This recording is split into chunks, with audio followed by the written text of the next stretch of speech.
পবিত্ৰ ক্ষণতে উজলি উঠা খ্ৰীষ্টৰ জ্যোতি। নমস্কাৰ, ভক্তিবচন অনুষ্ঠানলৈ আপোনাক আদৰণি জনাইছোঁ। খ্ৰীষ্টীয় বিশ্বাসী লোকসকলৰ বাবে বিশেষভাৱে প্ৰস্তুত কৰা এই অনুষ্ঠানটো হৈছে বাইবেল অধ্যয়নৰ ধাৰাবাহিক অসমীয়া অনুষ্ঠান। মাজে মাজে পুৰণি নিয়ম আৰু মাজে মাজে নতুন নিয়মৰ পৰা একোখন পুস্তক লৈ বাইবেলৰ গোটেই ৬৬খন পুস্তকৰে ইয়াত অধ্যয়ন আগবঢ়োৱা হ'ব। গোটেইখন বাইবেল পঢ়ি শেষ কৰা খ্ৰীষ্টীয় বিশ্বাসী লোক আমি খুব কমেই লগ পাওঁ। এই অনুষ্ঠানটো নিয়মিতভাৱে শুনি থাকিলে আমাৰ শ্ৰোতাদৰ্শকসকলে গোটেইখন বাইবেল চোৱাৰ আৰু বুজি পোৱাৰ এটা সুযোগ পাব। প্ৰতিজন খ্ৰীষ্টীয় বিশ্বাসীৰ বাবে এই অনুষ্ঠানটো লাভজনক হ'ব বুলি আমি আশা ৰাখিছোঁ। প্ৰিয় শ্ৰোতাদৰ্শক, যোৱা অনুষ্ঠানত বাইবেলৰ পুৰণি নিয়ম খণ্ডৰ ৩খন পুস্তক অৰ্থাৎ লেবিয়া পুস্তকৰ প্ৰথমটো অধ্যায়ৰ পৰা চোৱা হৈছিল। আজিৰ অনুষ্ঠানত লেবিয়া পুস্তকৰ ২য়টো অধ্যায়ৰ পৰা আলোচনা আগবঢ়োৱা হ'ব। এই পুস্তকখন সাৱধানে অধ্যয়ন কৰিলে বহুতো গুৰুত্বপূৰ্ণ কথা আমি বুজি পাওঁ আৰু খ্ৰীষ্টীয় বিশ্বাসৰ মূল কথাবোৰো অধিক স্পষ্ট হৈ পৰে। লেবিয়া পুস্তকৰ প্ৰথমটো অধ্যায়ত আছে হোম বলিৰ কথা, হোম বলিৰ বিভিন্ন নীতি নিয়ম, হোম বলি আগবঢ়োৱাৰ কাৰণ আৰু হোম বলিৰ বিশেষ বিধানৰ কথা। লেবিয়া পুস্তকৰ ২য়টো অধ্যায়ত আমি পঢ়িবলৈ পাওঁ আন এবিধ নৈবেদ্যৰ বিষয়ে। সেইটো হৈছে ভক্ষ্য নৈবেদ্য। মিহি আটাগুৰিৰে তৈয়াৰ কৰা এই নৈবেদ্য জুইত সেকি বা নেহেকাকৈও আগবঢ়োৱা হৈছিল। বেদীৰ জুইত এভাগ আগবঢ়োৱাৰ পাছত বাকীখিনি হাৰুণ আৰু তেওঁৰ পুতেকসকলৰ ভক্ষণৰ বাবে থাকিব। এই ভক্ষ্য নৈবেদ্য আগবঢ়াওঁতে কোনো জীৱ-জন্তু বলি দিয়াৰ প্ৰয়োজন নাছিল। তেজ উলিয়াব লগা নাছিল। কেৱল আটাগুৰিত তেল মিহলাই প্ৰস্তুত কৰা হৈছিল। হোম বলিয়ে যেনেদৰে প্ৰভু যীশুলৈ আঙুলিয়াইছিল, ভক্ষ্য নৈবেদ্যও প্ৰভু যীশুলৈকে আঙুলিয়াইছিল। আহকচোন এই কথাবোৰ বিতংভাৱে চাবলৈ আমি মূল আলোচনাটিলৈ আগবাঢ়ি যাওঁ। প্ৰিয় শ্ৰোতা, আমি আজি কিছুদিন ধৰি বাইবেলৰ পুৰণি নিয়ম খণ্ডৰ লেবিয়া পুস্তক নামৰ পুস্তকখন অধ্যয়ন কৰি আছোঁ, নহয়নে বাৰু? যোৱা অনুষ্ঠানত আমি এই লেবিয়া পুস্তকৰ প্ৰথম অধ্যায়টো পঢ়ি তাৰ ভিত্তিতেই আমাৰ আলোচনা আগবঢ়াইছিলোঁ। আজি আমি এই লেবিয়া পুস্তকৰ ২ নম্বৰ অধ্যায়টো চাব খুজিছোঁ। এই ২ নম্বৰ অধ্যায়ত আমি পাওঁ ভক্ষ্য নৈবেদ্যৰ কথা। এই নৈবেদ্য আগবঢ়াওঁতে তেজৰ কথা নাছিল। গতিকে আন ধৰণৰ বলিতকৈ এইটো এটা বেলেগ ধৰণৰ নৈবেদ্য আছিল। কিন্তু সাধাৰণতে এই ভক্ষ্য নৈবেদ্য আন ধৰণৰ বলিৰ সৈতে একেলগে আগবঢ়োৱা হৈছিল আৰু আন ধৰণৰ বলিৰ ক্ষেত্ৰত তেজ উলিওৱা হৈছিল। এই ভক্ষ্য নৈবেদ্য হাৰুণ আৰু তেওঁৰ পৰিয়ালৰ লোকৰ বাবেও অলপ ৰখা হৈছিল আৰু তেওঁলোকে খাবলৈ পাইছিল। এই ভক্ষ্য নৈবেদ্যৰ এক অংশ হাৰুণৰ পৰিয়ালৰ সকলো পুৰুষেই খাবলৈ পাইছিল। এই ভক্ষ্য নৈবেদ্যই আচলতে প্ৰভু যীশুৰ মানৱ ৰূপটোক বুজায়। প্ৰভু যীশু ঈশ্বৰ হৈও সম্পূৰ্ণ মানুহৰূপে জন্মগ্ৰহণ কৰিছিল আৰু তেওঁ আছিল সম্পূৰ্ণ শুদ্ধ সিদ্ধ মানুহ। মানুহ সৃষ্টি কৰোঁতে ঈশ্বৰৰ যি আঁচনি আছিল, সেই আঁচনি প্ৰভু যীশুত সফল হৈছিল। তেওঁ দ্বিতীয় মানুহ, কিন্তু শেষ আদম। প্ৰভু যীশুৰ পাছত আৰু কোনো আদমৰ সৃষ্টি নহ'ব। তেওঁৱেই শেষ আদম আৰু এটা নতুন জাতিৰ মুৰব্বী, আৰু সেই জাতিটো হৈছে খ্ৰীষ্টীয় বিশ্বাসীৰ জাতি। বাইবেলত আমি এনেদৰে পঢ়িবলৈ পাওঁ, হে প্ৰিয়বিলাক, এতিয়া আমি ঈশ্বৰৰ সন্তান আছোঁ, কিন্তু পাছত কি হ'ম সেয়ে এতিয়ালৈকে প্ৰকাশিত হোৱা নাই। তেওঁ প্ৰকাশিত হ'লে আমি তেওঁৰ নিচিনা হ'ম, ইয়াকে জানো, কিয়নো তেওঁ যেনেকুৱা আছে তেওঁক তেনেকুৱাই দেখিম। প্ৰথম যোহন ৩ অধ্যায় ২ নম্বৰ পদ। আজি ঈশ্বৰৰ বিশ্বজগতখনত সকলোতকৈ বিফল হৈছে মানুহেই। সকলো অপথে গ'ল, একেবাৰে অকৰ্মণ্য হ'ল, সদাচৰণকাৰী কোনো নাই, এজনো নাই। কিয়নো একো প্ৰভেদ নাই, কাৰণ সকলোৱে পাপ কৰিলে আৰু ঈশ্বৰৰ মহিমাৰ পৰা বঞ্চিত হৈছে। ৰোমিয়া 3 অধ্যায় 12 আৰু 23 নম্বৰ পদ। যিহেতু মানুহ স্বভাৱতেই পাপী, গতিকে মানুহে নিজৰ কৰ্মৰ বলত, নিজৰ ধাৰ্মিকতাৰে কেতিয়াও পৰিত্ৰাণ লাভ কৰিব নোৱাৰে। কাৰণ ঈশ্বৰ সম্পূৰ্ণ পবিত্ৰ আৰু মানুহে নিজৰ চেষ্টাৰে কেতিয়াও পবিত্ৰ হ'ব নোৱাৰে। সেইকাৰণেই মানুহৰ কাহিনী হৈছে বিফলতাৰ কাহিনী। মানুহে শান্তিৰ পথ বিচাৰি পোৱা নাই। কেৱল মৰামৰি, কটাকটি, যুদ্ধ বিগ্ৰহ আদিহে মানুহে চিনি পাইছে। কিন্তু মানুহৰ বাবে ঈশ্বৰৰ পৰিকল্পনা এনে নাছিল। এয়া মানুহৰ নিজৰ সৃষ্টি, ঈশ্বৰৰ প্ৰতি কৰা অৱহেলা আৰু বিৰোধিতাৰ ফল। মানুহৰ বাবে ঈশ্বৰৰ আন এটা বিশেষ আঁচনি আছে, আৰু সেই আঁচনিনো কি জানিবলৈ হ'লে আমি প্ৰভু যীশুলৈ চালেই হ'ল। একমাত্ৰ এই এজন মানুহেই ঈশ্বৰক সন্তুষ্ট কৰিব পাৰিছিল। তেওঁৰ মানৱীয়তা আছিল গৌৰৱময়। যীশুৰ মধুৰতা সঁচাকৈয়ে সুঘ্ৰাণ স্বৰূপ। তেওঁৰ সম্পূৰ্ণতাই জগতখনক এটা নতুন আশা আৰু আদৰ্শেৰে ভৰাই তুলিছে। এই ভক্ষণনৈবেদ্যৰ দুটা বিশেষ মন কৰিবলগীয়া দিশ আছিল। তাত মিহলাবলগীয়া উপাদান আৰু তাত মিহলাব নলগীয়া উপাদান। বাৰু এতিয়া আমি বাইবেলৰ পৰা পাঠ কৰি যাম। লেবিয়া পুস্তকৰ 2 অধ্যায়ৰ 1 পদটো পাঠ কৰি দিছোঁ। আৰু কোনোৱে যেতিয়া জিহুৱাৰ উদ্দেশ্যে ভক্ষ্য নৈবেদ্য উৎসৰ্গ কৰে, তেতিয়া মিহি আটাগুৰি তাৰ উপহাৰ হ'ব, আৰু তেওঁ তাৰ ওপৰত তেল ঢালি তাৰ ওপৰত কুন্দুৰু দিব। সেই উপহাৰ মিহি আটাগুৰিৰে তৈয়াৰ কৰিব লাগিছিল, আৰু সেই দিনত মিহি আটাগুৰি সহজে পোৱা নগৈছিল। আমাৰ নিচিনা উন্নত মিল বা কলঘৰ নিশ্চয় নাছিল সেই মিহি আটাগুৰি তৈয়াৰ কৰিবৰ কাৰণে। তেওঁলোকে শিলৰ জাঁটত হাতেৰে ঘঁহি ঘঁহি আটাগুৰি তৈয়াৰ কৰিব লাগিছিল। গতিকে খুব মন দি কামটো নকৰিলে মিহি নহৈছিল। গতিকে মিহি আটাগুৰি তৈয়াৰ কৰিব লাগিলে খুব সাৱধানে বহু সময় ধৰি কাম কৰি কৰি তৈয়াৰ কৰিব লাগিছিল। সেইবাবে মিহি আটাগুৰিৰ কথা কওঁতে ভালদৰে খুন্দাৰ ভাৱটো জড়িত হৈ থাকে। এই কথাটোৱে আমাৰ আগত প্ৰভু যীশুৰ ব্যক্তিত্বটো দাঙি ধৰে। প্ৰভু যীশুৰ ব্যক্তিত্ব বিশ্লেষণ কৰি চালে আমি বহু কথাই জানিব পাৰোঁ। তেওঁ বাহিৰে ভিতৰে একেই আছিল, অৰ্থাৎ কথা আৰু কামৰ মাজত সম্পূৰ্ণ সামঞ্জস্য আছিল। তেওঁ আছিল সম্পূৰ্ণ স্বাভাৱিক স্বভাৱৰ লোক। আমি ভাবোঁ এই পৃথিৱীত জন্ম লোৱা মানুহৰ ভিতৰত তেওঁই একমাত্ৰ সম্পূৰ্ণ স্বাভাৱিক প্ৰকৃতিৰ ব্যক্তি আছিল। কাৰণ পাপৰ কবলত পৰি মানুহ একপক্ষীয় অস্বাভাৱিক হৈ পৰিল।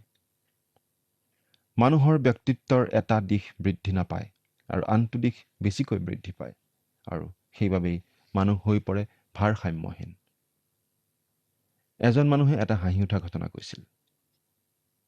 তেওঁ কলেজত মনোবিজ্ঞান পঢ়িছিল, আৰু এটা বিষয় আছিল মানুহৰ মানসিক ৰোগৰ বিষয় বা অস্বাভাৱিকতাৰ বিষয়। সেই কথাখিনি পঢ়ি তেওঁ প্ৰফেচৰৰ কাষ পালেগৈ।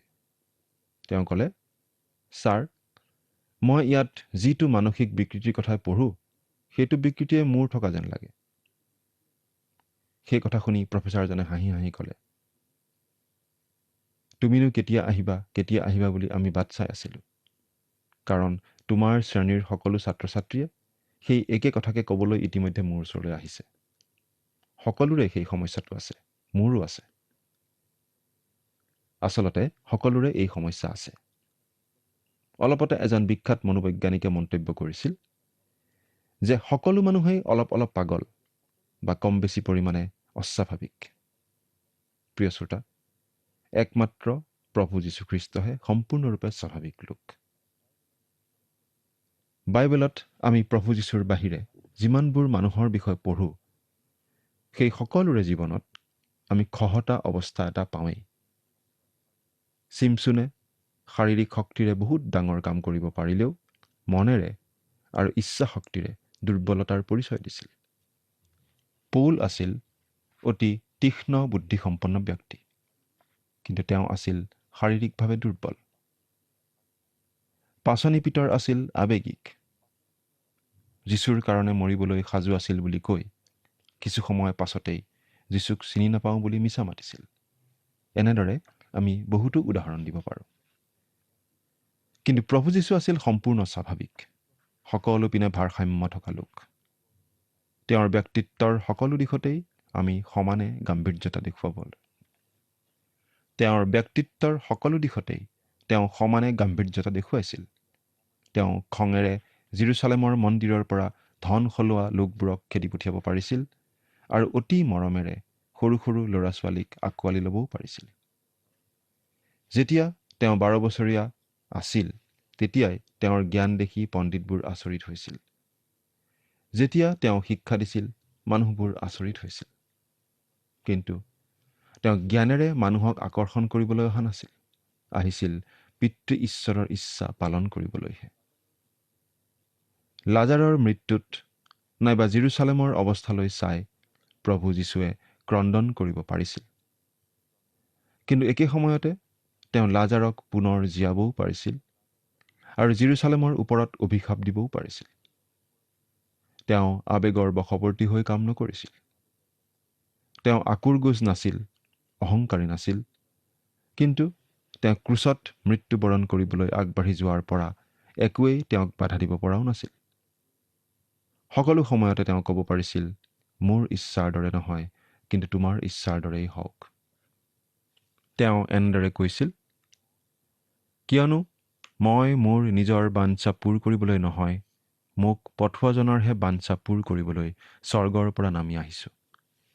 যোহন 6 নম্বৰ অধ্যায় 38 পদ। তেওঁ তাৰ ওপৰত তেল ঢালি, সেই ভক্ষ্য নৈবেদ্য সাজু কৰোঁতে তাত তেল ঢালিবলৈ কোৱা হৈছে। তেলে পবিত্ৰ আত্মাক বুজায়। ইয়াত কোৱা হৈছে তাৰ ওপৰত তেল ঢালিব লাগিব বুলি। 4 আৰু 5 নম্বৰ পদত তেল মিহলোৱা বুলি কোৱা হৈছে। 6 নম্বৰ পদত আকৌ তাৰ ওপৰত তেল ঢালিবা বুলি কোৱা হৈছে। আৰু 7 নম্বৰ পদত তেলত ভাজি বুলি কোৱা হৈছে। মুঠতে সেই ভক্ষ্য নৈবেদ্য তেলত ডুব যোৱাকৈ তেল দিয়া গৈছিল। সেই ভক্ষ্য নৈবেদ্যত তেল আছিল অতি প্ৰয়োজনীয় উপাদান আৰু কেইবা ধৰণে তেল ব্যৱহাৰ কৰা হৈছিল। প্ৰভু যীশুৰ মানৱীয় জীৱনত পবিত্ৰ আত্মা অৰ্থাৎ তেলৰ উপস্থিতি মন কৰিবলগীয়া। তেওঁ পবিত্ৰ আত্মাৰ যোগেদি জন্ম পালে, অৰ্থাৎ তেল মিহলোৱা। এই কথা আমি পাওঁ লুকে লিখা শুভবাৰ্তা 1 অধ্যায়ৰ 35 নম্বৰ পদত। তেওঁ পবিত্ৰ আত্মাৰে বাপ্তাইজিত হ'ল, অৰ্থাৎ ওপৰত তেল ঢালি দিয়া। মুঠিয়ে লিখা শুভবাৰ্তা 3 অধ্যায়ৰ 16 আৰু 17 পদত আমি পাওঁ। তেওঁ পবিত্ৰ আত্মাৰ দ্বাৰাই চালিত হৈছিল, তাৰ ওপৰত তেল বাকি দিয়া। মাৰ্ক 1 অধ্যায় 12 পদ। তেওঁ পবিত্ৰ আত্মাৰ শক্তিৰে শিক্ষা দিছিল, অলৌকিক কাৰ্য সম্পাদন কৰিছিল আৰু নিজকে ক্ৰুচত অৰ্পণ কৰিছিল, অৰ্থাৎ তেলত ভজা। প্ৰিয় শ্ৰোতা, প্ৰভু যীশুৱে যদি পবিত্ৰ আত্মাৰ যোগেদিহে সকলো কৰিছিল, আমাকো সকলো ক্ষেত্ৰতে পবিত্ৰ আত্মাৰ সহায় নালাগেনে বাৰু? আমাক বেছিকৈহে লাগে। কুন্দুৰু মানে এবিধ সুগন্ধি দ্ৰব্য। এই সুগন্ধি দ্ৰব্য গছৰ পৰা তৈয়াৰ কৰা হয় আৰু ঘঁহিলেহে বা খুন্দিলেহে সেই সুগন্ধি দ্ৰব্য পোৱা যায়। আৰু এই কথাটোৰ মাজেদিও প্ৰভু যীশুৰ কথাই প্ৰকাশ পায়। প্ৰভু যীশুৱে যি লাঞ্ছনা, গঞ্জনা, যন্ত্ৰণা আদি সহিছিল, তাৰ পৰাই তেওঁৰ জীৱনৰ সুগন্ধ বাহিৰ হৈছিল আৰু পিতৃ ঈশ্বৰ সন্তুষ্ট হৈছিল। প্ৰভু যীশুৰ জীৱন আছিল সুঘ্ৰাণস্বৰূপ আৰু আমাৰ জীৱনো তেনেকুৱাই হ'ব লাগে। এতিয়া 2 নম্বৰ আৰু 3 নম্বৰ পদ দুটা পাঠ কৰি দিম। আৰু তাক হাৰুণৰ পুত্ৰ পুৰোহিতবিলাকৰ ওচৰলৈ আনিব। পাছে পুৰোহিতবিলাকৰ এজনে তাৰ পৰা এমুঠি মিহি আটাগুৰি, এচলু তেল আৰু আটাইখিনি কুন্দুৰু লৈ তাৰ স্মৰণাৰ্থক অংশ বুলি তাক বেদীৰ ওপৰত দগ্ধ কৰিব। সেয়ে যীশুৱাৰ উদ্দেশ্যে সুঘ্ৰাণ দিয়া অগ্নিকৃত উপহাৰ।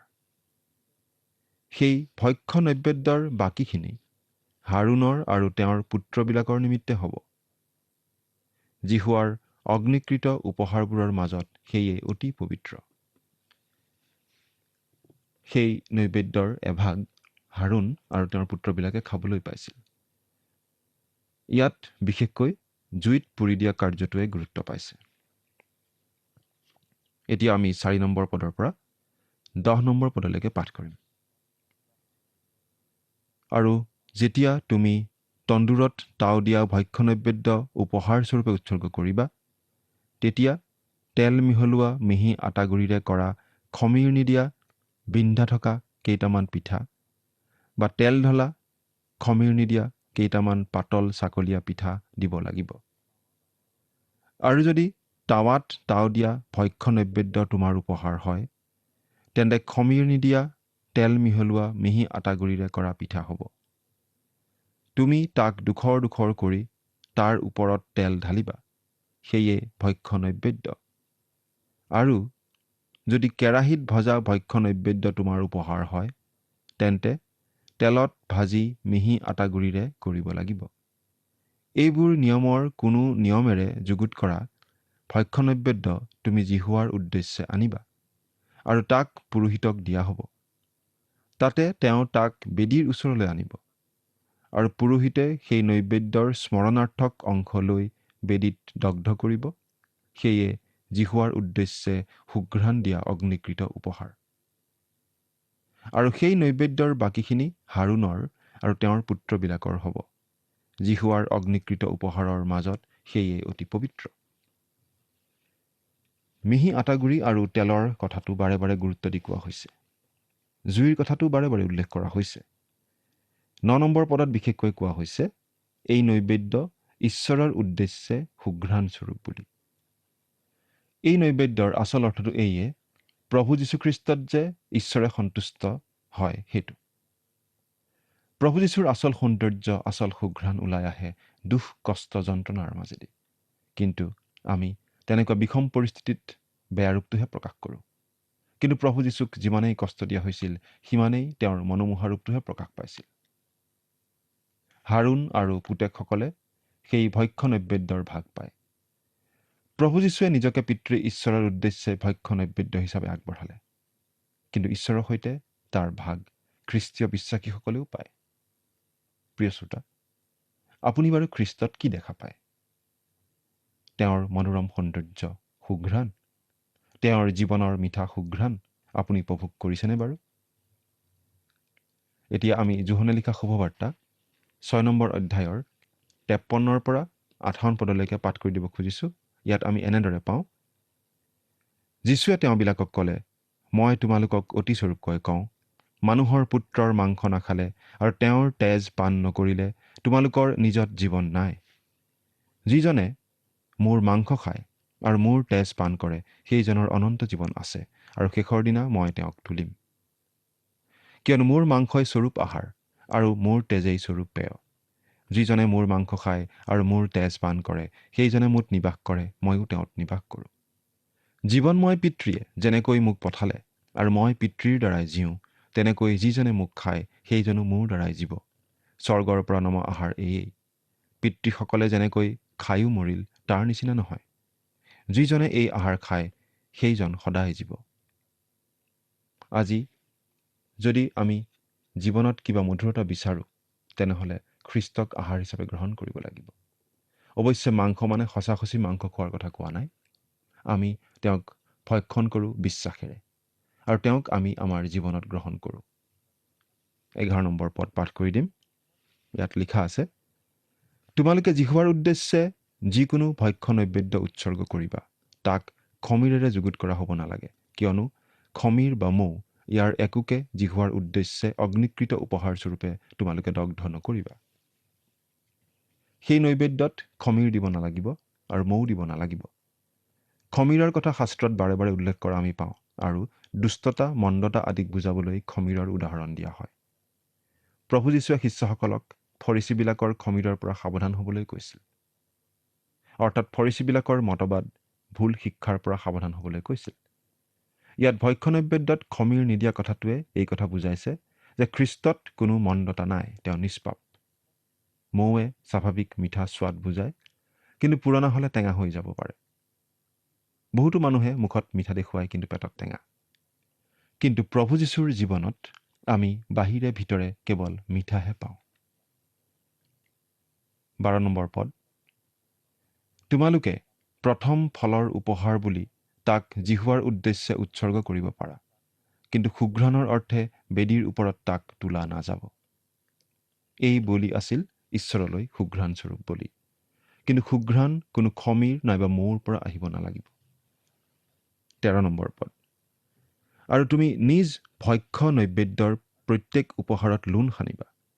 তুমি নিজ ভক্ষ্য নৈবেদ্যত নিজ ঈশ্বৰৰ নিয়মটিৰ চিন যি লোণ তাক দিবলৈ ত্ৰুটি নকৰিবা।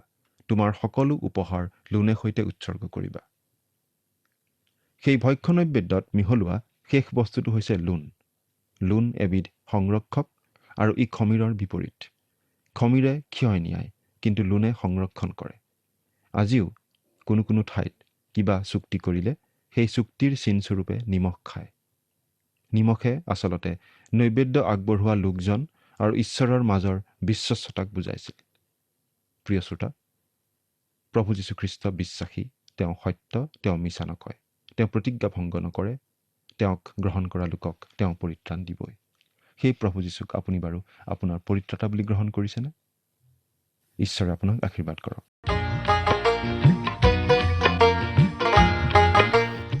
পাঁচবিধ বলি আৰু নৈবেদ্যৰ প্ৰতিটোৱে প্ৰভু যীশুলৈকে আঙুলিয়াইছিল।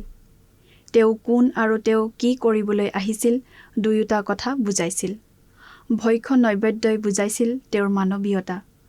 প্ৰভু যীশু শতকৰা 100% ঈশ্বৰ আছিল আৰু তেওঁৰ শতকৰা 100% মানুহ হৈ জন্মগ্ৰহণ কৰিছিল।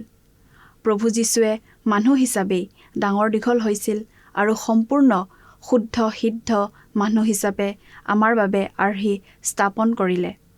তাৰ লগতে তেওঁ আমাৰ প্ৰতিনিধি হিচাপে আমাৰ হৈ সকলো বিধি বিধান পালন কৰি আমাৰ বাবে ধাৰ্মিকতা সিদ্ধ কৰিলে। এই কথাটো খ্ৰীষ্টীয় বিশ্বাসৰ এটা মূল কথা। আজিলৈ আমাৰ অনুষ্ঠানটোৰ ইমানতে সামৰণি মাৰিব খুজিছোঁ। পৰৱৰ্তী অনুষ্ঠানত পুনৰ লগ পোৱাৰ আশাৰে আজিলৈ ইমানতে সামৰিব খুজিছোঁ।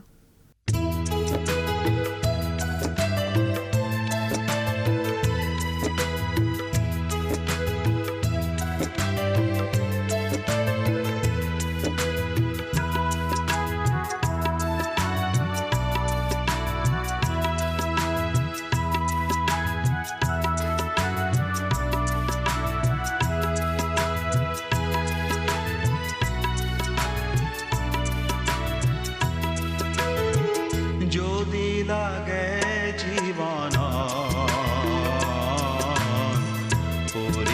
পরিপূর্ণতা, যদি লাগে জীবন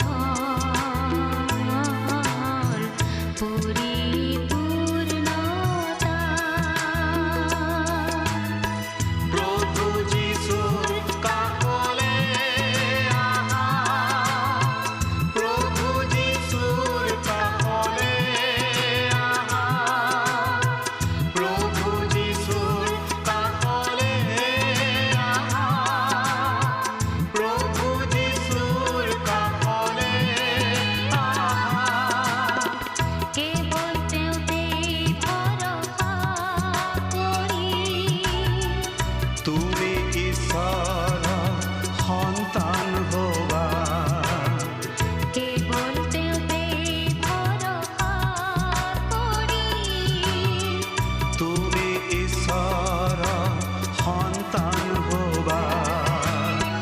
যদি লাগে জীৱন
জ্ঞান বুদ্ধি আৰু সাহস পাবা যদি লাগে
প্ৰিয় শ্ৰোতা দৰ্শক, আশা কৰোঁ ভক্তিবচন অনুষ্ঠানটি উপভোগ কৰি আপোনাৰ নিশ্চয় ভাল লাগিছে। এই বিষয়ে আপোনাৰ মতামত জানিবলৈ পালে আমি নথৈ আনন্দিত হ'ম। আপোনাৰ যদি আমাৰ এই অনুষ্ঠানটি উপভোগ কৰি ভাল লাগিছে তেন্তে অনুগ্ৰহ কৰি আমালৈ এই নম্বৰটোত এটা মিছ কল দিয়কচোন। আপোনাৰ এটা মিছ কল আমাৰ বাবে অতি মূল্যৱান। আমি অতি আনন্দৰে জনাওঁ যে প্ৰতিটো মিছ কল দিয়া সকলৰ মাজৰ পৰা সপ্তাহৰ শেষত এজন বিশেষ দৰ্শক বাছি লোৱা হ'ব আৰু সেই দৰ্শক বন্ধুজনক পুৰস্কৃতও কৰা হ'ব আৰু সপ্তাহৰ শেষত তেওঁৰ ফটো আৰু নাম আমাৰ অনুষ্ঠানত প্ৰকাশ কৰা হ'ব। মিছ কল দিয়া নম্বৰটো হৈছে 0444908125। আপোনাৰ যদি কিবা প্ৰাৰ্থনাৰ বিষয় থাকে বা অধিক জানিবলৈ ইচ্ছা কৰে তেন্তে টেলিফোনৰ মাধ্যমেৰেও আমাৰ লগত যোগাযোগ কৰিব পাৰে। আমাৰ টেলিফোন নম্বৰটো হৈছে 7429840242। আপুনি ইমেইলৰ দ্বাৰাও আমাৰ লগত যোগাযোগ কৰিব পাৰে। আমাৰ ইমেইল এড্ৰেছটো হৈছে assamese@radio882.com। আপুনি আমালৈ পত্ৰ লিখিব পাৰে। তাৰ বাবে আমাৰ পোষ্টেল এড্ৰেছটো টিভি পৰ্দাত অনুগ্ৰহ কৰি চাই লওকচোন। পুনৰ লগ পোৱাৰ প্ৰতিশ্ৰুতিৰে আজিলৈ ইমানতে সামৰিছোঁ। ঈশ্বৰে আপোনাক আশীৰ্বাদ কৰক। ধন্যবাদ।